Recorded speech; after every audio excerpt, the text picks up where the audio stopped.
अगर हम कास्टिंग अच्छे से नहीं किए हैं तो क्या होगा कि मेरा जो एरिया है वो मेंटेन नहीं रहेगा, और उस लोड पर हम ये एरिया दे दिए तो मेरा स्पेसिमेन का जो स्ट्रेंथ है और कम आ जाएगा। एक्चुअल स्ट्रेंथ से जो एक्चुअल स्ट्रेंथ होगा स्पेसिमेन का, उससे कम एरिया मेरा देगा जब हम 150 इंटू 150 का एरिया लेंगे। ठीक है, तो एक तो ये मुझे ध्यान रखना है कि ऑलवेज कास्टिंग जो हो वो प्रॉपर कास्टिंग हो मोल्ड में, और चारों तरफ का जो उसका डायमेंशन है वो मेंटेन रहे, जितना क्यूब का है उतना ही इसका भी मेंटेन रहे। और अगर मेंटेन नहीं है तो always each and every time before testing of this specimen हम इसे क्या करेंगे, नोट डाउन करेंगे और इसके डायमेंशन को पहले ही माप लेंगे। ये मुझे हर एक स्पेसिमेन के टेस्टिंग से पहले करना ही करना है, चाहे वो स्पेसिमेन मेरा 150 इंटू 150 आ ही रहा हो, पर ऐसा नहीं है कि किसी एक स्पेसिमेन को हम छोड़ दें, तो सारे में हम इसी तरह से करेंगे। जब इस तरह से करके हम सारा स्पेसिमेन का टेस्टिंग कर लिए, टेस्टिंग के बाद जो मेरा रिजल्ट आएगा वो हम नोट डाउन कर लेंगे। बट टेस्टिंग के दौरान, during testing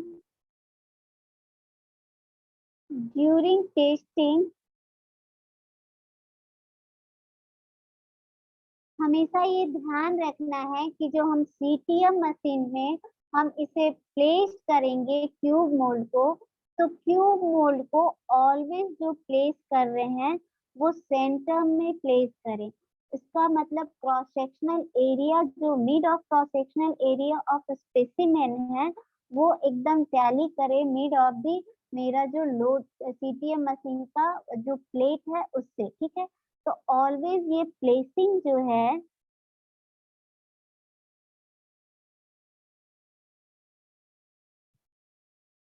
placing of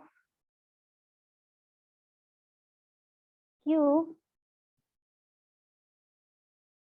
should be in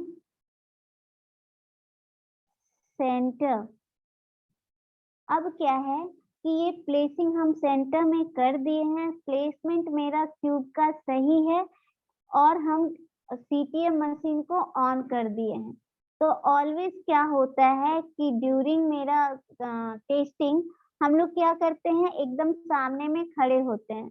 sometimes क्या होता है कि कुछ हाइड्रोलिक फेलियर्स भी हो जाते हैं, वो एक टाइप का एक्सीडेंट है। ठीक है, इस टाइप का एक्सीडेंट समटाइम्स हो जाता है कि कुछ लोग क्या होता है कि ट्यूब उठाते हैं या ऊपर से उसका जो जब सीटीएम मशीन में हम रख रहे हैं तो ऊपर का जो मेरा स्क्रू रहता है उसे हम लूज करने लगते हैं, तो एक कोई पीछे रहता है। ठीक है, तो समटाइम्स एक बार ऐसा एक्सीडेंट हो चुका है कॉलेज में ही कि पीछे का एक हाइड्रोलिक जो था पाइप वो निकल गया अचानक से। ठीक है, तो बहुत ज्यादा सट कर भी, ये तो एक लाइव एग्जांपल हम बताए क्योंकि ये कॉलेज में हो चुका था, बट ऐसे भी ये एक था कि ये तुम्हारा मशीन का फेलियर था कि वो हट गया, तो जो भी वहां पे खड़ा था उसके पैर में उससे चोट लग गया।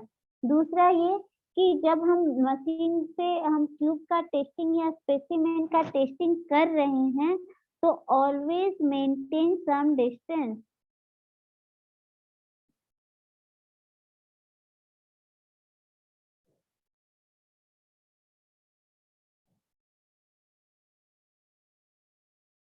अब ये तो जो केस हम तुम लोगों को बताए वो शायद ही कभी सुने हो या सुनने को मिलता है। बट क्या होता है, एक चीज तो हमेशा ही होता है कि क्यूब अल्टीमेटली सीटीएम में रखकर क्यूब को हम लोग तोड़ते हैं सिंपल वर्ड में, तो वो क्यूब समटाइम्स क्या होता है वो गिरता है वहां से, वो जैसे ही वो क्रैक होता है तो समटाइम्स वो बहुत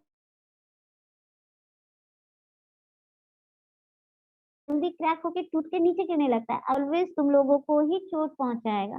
तो हमेशा टेस्टिंग के प्रोसेस में या टेस्टिंग के ड्यूरेशन में जब हम लोग टेस्टिंग कर रहे हैं तो वहां से मशीन से थोड़ा सा हटकर, क्योंकि वो क्यों टूट कर कहाँ गिरेगा, नीचे ही गिरेगा, तो हम लोग एकदम सट कर ना रहे, नहीं तो पैर में चोट लगने का डर होगा। ये सारा प्रिकॉशंस था जो हमें हमेशा ऑलवेज कीप इन माइंड हमें रखना होगा कि जब भी हम क्यूब टेस्ट करें तो इन सारे प्रिकॉशंस को हमेशा ध्यान में रखें। प्लस जो टेम्परेचर है रूम का, वो हमेशा, टेम्परेचर हमारे हाथ में तो है नहीं, पर टेम्परेचर के लिए भी बोला जाता है 27 ± 2 डिग्री हमेशा मेंटेन करना। ये हमारे हाथ में नहीं है, फिर भी इस टेम्परेचर को बोला जाता है मेंटेन रखने के लिए। ये सारा चीज प्रिकॉशन जो है ऑलवेज फॉलो करना चाहिए। ऊपर से क्या है कि जब ये सीटीएम मशीन पर तुम लोग क्यूब को जब प्लेस करने जा रहे हो, एक और है कि वो कभी भी गीला क्यूब उठाकर सीटीएम मशीन पे नहीं रखोगे। हमेशा क्यूब को पोंछ कर ही और सुखाकर ड्राई सरफेस करके ही सीटीएम मशीन में प्लेस करना है, ठीक है। तो ये हमेशा ध्यान रखना। मशीन ऑन होने से पहले ये भी चेक कर लेना कि मशीन का जो निडल है वो हमेशा 0 पर ही रहे। ये एक चीज हमेशा ध्यान रखना कि समटाइम्स क्या होता है, ध्यान नहीं रहा, हम लोग देखे नहीं, और जब रीडिंग है तो रीडिंग जैसे ही क्यूब टूटता है तो वो रीडिंग वो एग्जैक्ट आता है। तुम लोग वो रीडिंग ध्यान से ना भी देखो तो वो निडल जो है वहीं पर एक निडल रुक जाता है, दूसरा निडल वहां से मूव बैक होता है। तो उसके लिए कोई टेंशन नहीं है कि अगर हम बहुत नजदीक नहीं गए तो मुझे नहीं दिखेगा, या हम उसको देखते नहीं रहे तो मुझे पता नहीं चलेगा, वो पता चल जाएगा। बट ऑन करने से पहले हमेशा ये देख लो कि निडल का जो प्लेसमेंट है वो सही है या नहीं है। ये सारा प्रिकॉशन है जो हमेशा अपने दिमाग में याद रखना है कि हाँ इस प्रोसेस में हम लोगों को ये सारा चीज ध्यान में रखना। अब ये क्वेश्चन उठता है कि तुम लोगों को इस क्यूब टेस्ट में क्या समझ में आया है, क्या नहीं आया है, या क्या कुछ पूछना है, तो तुम लोग कुछ भी क्वेश्चन पूछ सकते हो इसके रिगार्डिंग। मैम, जैसे हम लोग मिक्स डिजाइन कंसिडर करते हैं, जैसे M20 सिलेक्ट किए तो उसमें sand, cement and coarse aggregate का तो रेशियो हमको पता है, लेकिन वाटर सीमेंट कैसे लेंगे? वाटर सीमेंट रेशियो, अच्छा मिक्स डिजाइन तुम लोगों को तो हम करवा चुके हैं, मिक्स डिजाइन बताए हैं या नहीं बताए हैं? मिक्स डिजाइन बाबू जब भी, चलो वाटर सीमेंट रेशियो हम एक बार फिर से बता दें। जब भी हम लोग इस तरह से क्यूब का कास्टिंग करते हैं ना, तो IS कोड में तुम्हारा दिया हुआ है कि वाटर सीमेंट रेशियो कौन से ग्रेड ऑफ कंक्रीट के लिए कितना हम लेंगे, ठीक है। तो IS कोड जो मेरा मिक्स डिजाइन के लिए है, मिक्स डिजाइन के लिए कौन सा IS कोड यूज करते हैं बताओ? मिक्स डिजाइन के लिए कौन सा IS कोड यूज करते हैं?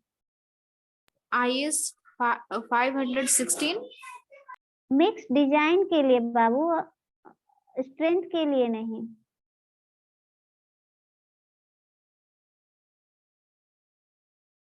स्ट्रेंथ के लिए नहीं।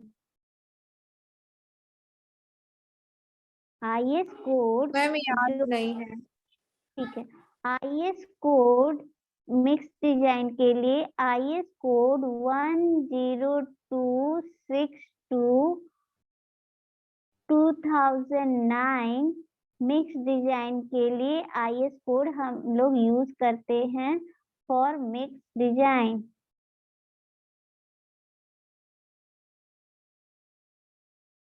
इस कोड में ये भी बताया गया है कि किस ग्रेड ऑफ कंक्रीट के लिए और किस कंडीशन के लिए, मतलब कंडीशन मीन्स यहाँ एक्सपोजर कंडीशन क्या है एंड एक्सपोजर कंडीशन मेरा कैसा है, उस एक्सपोजर कंडीशन के अकॉर्डिंग मेरा वाटर सीमेंट रेशियो कितना होना चाहिए वो उसमें बताया हुआ है। एक टेबल बना हुआ है, उस टेबल से देखकर हमें बस उतना ही वाटर सीमेंट रेशियो ले लेना है। ठीक है। अब अगर डिजाइन कर रहे हैं तो डिजाइन भी कर रहे हैं तो उसके लिए भी वो बोल दिया है, बता दिया है कि अच्छा पहले वाटर सीमेंट रेशियो इतना लेना है, अब ग्रेड ऑफ कंक्रीट और एक्सपोजर कंडीशन के अकॉर्डिंग कितना वाटर सीमेंट रेशियो जो है वो मेरा ऊपर या कर सकते हैं, बढ़ा सकते हैं या घटा सकते हैं, ये भी उसमें दिया हुआ है। तो वाटर बैलेंस का भी उसमें दिया है। तो हम लोग मिक्स डिजाइन जब करेंगे या जब हम लोग मिक्स डिजाइन कंक्रीट बनाते हैं तो कोड को फॉलो करके बनाते थे, कोड में गिवन है। ठीक है। तो कोड के अकॉर्डिंग हम इसमें पानी लेते हैं, अपने से हम कोई भी पानी नहीं ले लेते हैं। कोड में लगभग 0.5 इसका बोलता है, ठीक है, रेशियो, वाटर सीमेंट रेशियो, पर हम लोग फिर इससे कम लेते हैं, मैक्सिमम लिमिट बोल देते हैं। ठीक है, कि इतना हम लोग वाटर सीमेंट रेशियो लेते हैं। पर ये भी कोड में, हाँ पूछो।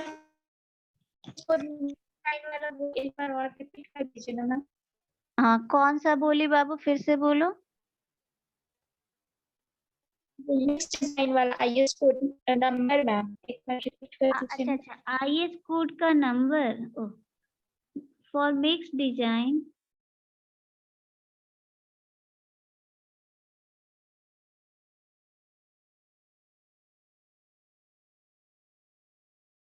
IS code 10262/2009। ठीक है। जब भी हम लोग कंक्रीट का कास्टिंग करेंगे ना, तो कंक्रीट के कास्टिंग के लिए ये दो कोड का हम लोग हमेशा ही फॉलो करते। एक IS 456/2000 और एक IS 102/262। ये तो मिक्स डिजाइन के लिए था और ये प्लेन सीमेंट कंक्रीट के लिए था। ठीक है। तो ये दो कोड, इस कोड में ही तुम्हारा दिया हुआ जो क्वेश्चन था, ये तुम्हारा इस कोड में दिया हुआ है। एक बार बोलोगे तो एक लैब सेशन जो है सिर्फ मिक्स डिजाइन का 4th या 5th में कराएंगे, 4th में। देन तुम लोगों का वो भी सिर्फ एक मिक्स डिजाइन का सेशन कराएंगे, जिसमें तुम लोग ये सीखोगे, नहीं तो हम आगे स्प्लिट में फिर बढ़ेंगे। ठीक है। अब ये बताओ, इसके अलावा किसी को और कोई क्वेश्चन, कोई डाउट जो नो पूछना है मैम। सिर्फ पूछ सकते हो।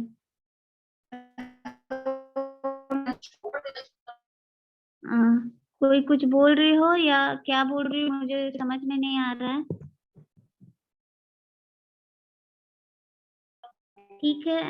अगर कुछ कोई क्वेश्चन नहीं है तो अच्छी बात है। अगेन मैं रिपीट कर रही हूँ कि गूगल फॉर्म दिया हुआ है, तुम लोग गूगल फॉर्म फिलअप कर देना, वैसे ही अटेंडेंस बनेगा। और अगर कोई क्वेश्चन नहीं है तो मैं इस क्लास को यहाँ पे एंड करती हूँ। ठीक है। Thank you ma'am. ठीक है, thank you. Thank you ma'am.